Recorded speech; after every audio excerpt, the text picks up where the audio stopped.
நீ தினமும் பார்க்கும் கண்ணாடியை விட உன்னை மிகவும் அழகாக பிரதிபலிப்பது என்னுடைய இதயம் மட்டுமே என்று இனிமையாத கவிதையுடன் எனது வாழ்க்கையில் சில சுவாரஸ்யமான சம்பவங்களை உங்களிடம் நான் பகிர்ந்து கொள்ள விரும்புகிறேன். முதலிலே எனது வீடு இருக்கும் விலாசத்தை உங்களுக்கு நான் அறிய தருகிறேன். சிறுவிழான் இராய்க்கு வைரவர் ஆலயத்துக்கு முன்பாக இஞ்சாலி பக்கம் போனீங்களா தெல்லிப்பழ சந்திக்கு போகலாம். இஞ்சாலி பக்கம் போனீங்களென்று சொன்னால் பண்டத்தரப்பு சந்திக்கு போகலாம். வைரவர் கோவில் ஆலயத்திற்கு முன்பாக அமைந்துள்ள இந்த சிறிய வீதியில் எனது வீடு இருக்கின்றது.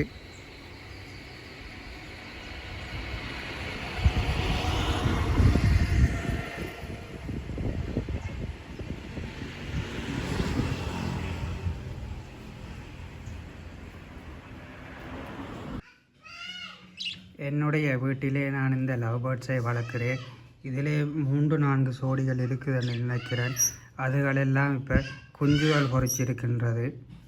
சொல்லப்போனால் நானும் காதலிச்சுத்தான் கல்யாணம் செய்தேன் 2015 நினைக்கிறேன். அதுக்கு முன்னால் என்னுடைய அப்பம்மாவின் இறுதிச் சடங்கில் தான் நான் என்னுடைய மனைவியை நான் பார்த்தேன். அது வேறு யாரும் இல்லை, என்னுடைய அத்தையின் மகள்தான்.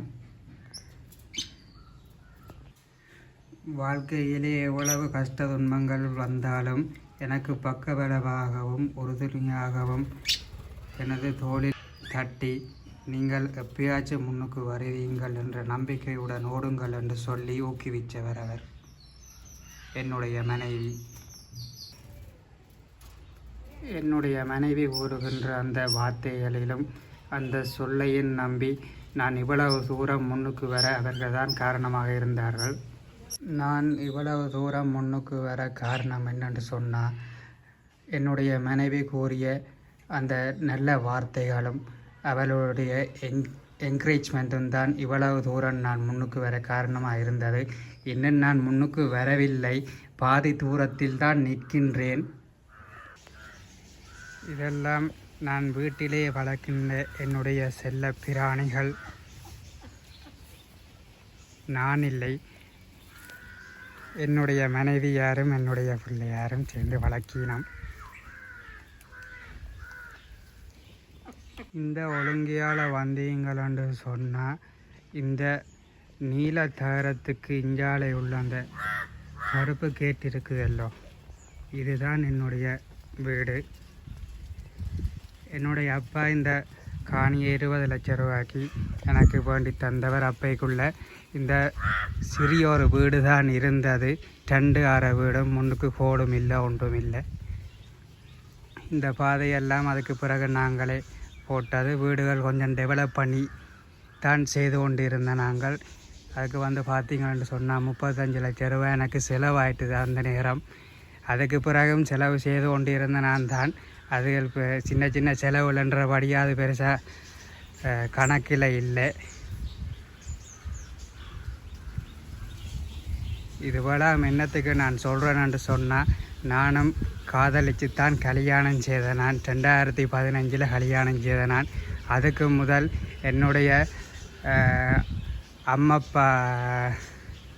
அம்மம்மாவின் இறுதி சடங்கில் தான் நான் என்னுடைய மனைவியாரை பார்த்த நான். இதுக்கு முறை நாங்கள் சின்ன வயதிலெல்லாம் விளையாடி கொண்டு தெரிஞ்ச நாங்கள் தான், அட்டேன்ற மகள் தான். இருந்தாலும் நாங்கள் இந்தியாவுக்கு போனாங்கள். கடைசியாக ஓயல் கொழும்பில் எழுதினான். ஓயல் எழுதி கொண்டிருக்கிற நேரத்தில் தான் எங்களுடைய அப்பா அம்மா மோசம் போனவா. அந்த மோசம் போயிருக்கிற நேரத்தில் தான் நான் என்னுடைய மனைவியாரை பார்த்த நான். பார்த்து கொண்டிருக்கல ஃபோன் நம்பர்களை வேண்டி காய்ச்சி கொள்வது தெரியும் தானே உங்களுக்கு. அப்படியே காய்ச்சி பழகி 2015 நாங்கள் கல்யாணம் செய்த நாங்கள். வீட்டில் பெருசாக சம்மதம் இல்லைத்தான். இருந்தாலும் நாங்கள் வழியில் அங்கே இங்கேண்டு அலைஞ்சு தெரிஞ்சு எல்லாம் இவ்வளவு தூரம் முன்னுக்கு வந்திருக்கிறோம்னு சொன்னால் அதுக்கு என்னுடைய மனைவி தான் காரணம். அவருடைய அந்த ஆறுதல் பேச்சும் எப்படி முன்னுக்கு வரணும், அந்த வழியால் வரலாமோ இந்த வழியால் வரலாமோன்னு சொல்லி அவள் தான் என்னை ஊக்குவிச்சு இந்தளவு தூரம் நாங்கள் வந்திருக்கிறோம்.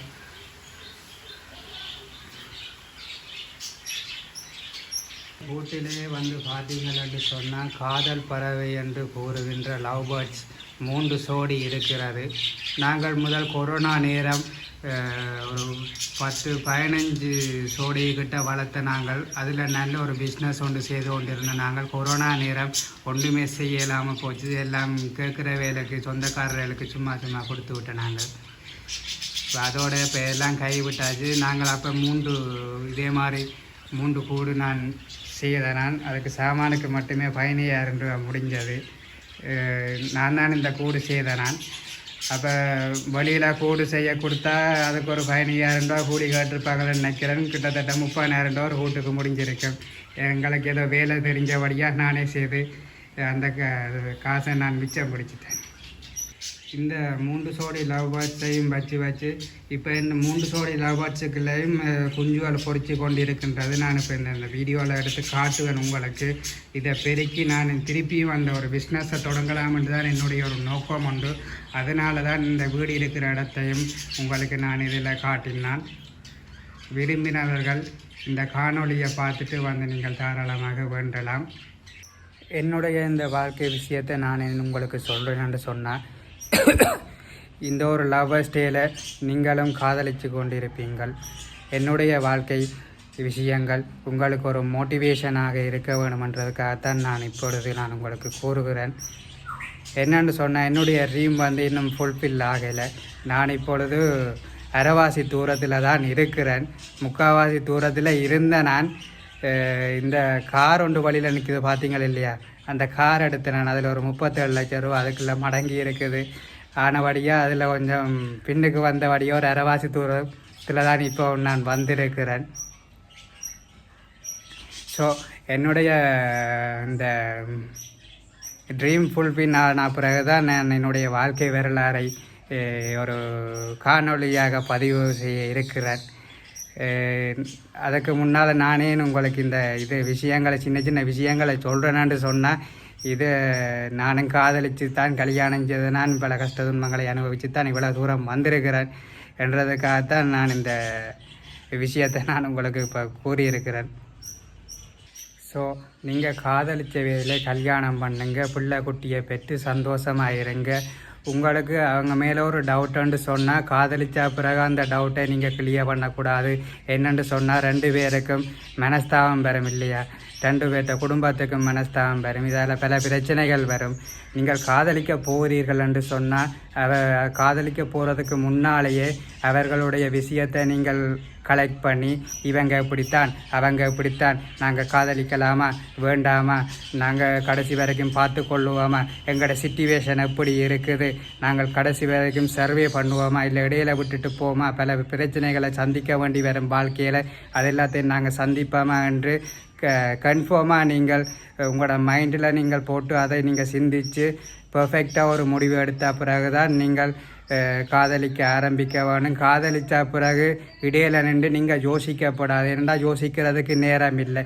இந்த உலகம் வந்து ஜெட் வேகத்தில் போய் கொண்டிருக்குது. சரியோ, நாங்களும் காதலித்து கொண்டிருக்கல கொஞ்சமாச்சு பேங்க் சேவிங்க போட்டு தான் கல்யாணம் செய்வோம்னு போட்டு வலிக்கிட்ட நாங்கள் கொஞ்சம் குடும்ப பிரச்சனைகளால் கொஞ்சம் முன்னுக்கே வலிக்கிட வேண்டி வந்துட்டுது. அப்படி இருந்தாலும் இரு வீட்டுக்காரர்கிட்டையும் நாங்கள் கையேந்தாமலுக்கு என்னமோ எங்களோட சொந்த முயற்சியிலையும் சொந்த உழைப்பிலையும் நாங்கள் இவ்வளவு தூரம் ஒரு முன்னேற்றத்துக்கு வந்திருக்கிறோம்னா பெரிய ஒரு விஷயம்தான். அதுவும் என்னுடைய வேலை வந்து குருக்கள் வேலை, கோயில் வேலை தெரியும் எல்லாருக்கும் நினைக்கிறேன். எவ்வளோ கஷ்ட துன்பங்கள் படணும், அங்கே ஓடணும், இங்கே ஓடணும், மழை என்றாலும் ஓடணும், வெயில் என்றாலும் ஓட வேணும், தனி என்றாலும் ஓட வேணும், தெரியும் தானே உங்களுக்கு. இந்த முட்டைகளில் தான் கொஞ்சோண்டு நிற்கிது. அதில் ஒன்று ரெக்க முளைச்சி நிற்கிது, மற்றொன்று ரெக்க முளைக்க போதுன்னு நினைக்கிறேன், மற்றொன்று தோலாக இருக்குது போல் கிடக்குது. மற்ற இந்தியாவில் பார்த்தீங்களென்று சொன்னால் இவையில் இப்போ முட்டை போட்டு இருக்கணுமென்று சொல்லி இருக்கணும். இதுக்குள்ள நாங்கள் இப்போ கை வச்சு எடுக்க போனோம்னு சொன்னால் பிறகு அது சாப்பாடு தீர்த்த அது போவாதான் திருப்பி என்று சொன்னவே. இந்த குஞ்சுகள் வளர்ந்து கீழே இறங்கின பிறகு நான் உங்களுக்கு அடுத்த வீடியோவில் நான் உங்களுக்கு போட்டு காட்டுறேன். இது இப்போ தான் முட்டை போட்டிருக்கணும், எத்தனை குஞ்சு பொறிக்கணுமோ தெரியாத பார்ப்போம். என்னுடைய வாழ்க்கையில் நடந்த இந்த என்னுடைய விஷயத்தையும் எனக்கு தெரிஞ்ச விஷயத்தையும் நான் சொல்லியிருக்கிறேன். அது உங்களுக்கு ஒரு சின்ன ஒரு மோட்டிவேஷனாக இருக்குமென்று நான் நம்புகிறேன். காதல் என்று சொல்கிறது ஒரு நல்ல ஒரு விஷயந்தான். அது நாங்கள் காதலிக்கிறதுக்கு முன்னமே நல்ல ஒரு பிளானை போட்டு நாங்கள் என்னென்ன மாதிரித்தான் லைஃப்பில் இருக்க போகிறோம், என்னென்ன மாதிரித்தான் வாழ போகிறோம்னு சொல்லி நாங்கள் ஒரு பிளானை போட்டு அதுக்குள்ளே இறங்கினோம்னு சொன்னால் அது 100% சக்ஸஸாக தான் முடியும். உன் உதடுகள் பேச தயங்கும் வார்த்தைகளை என் விழிகள் புரிந்து கொள்ளும் உறவே காதல். காதல் சுகமானது. காதலிக்கும் உள்ளங்கள் அனைவருக்கும் எனது காதலர் தின வாழ்த்துக்கள்.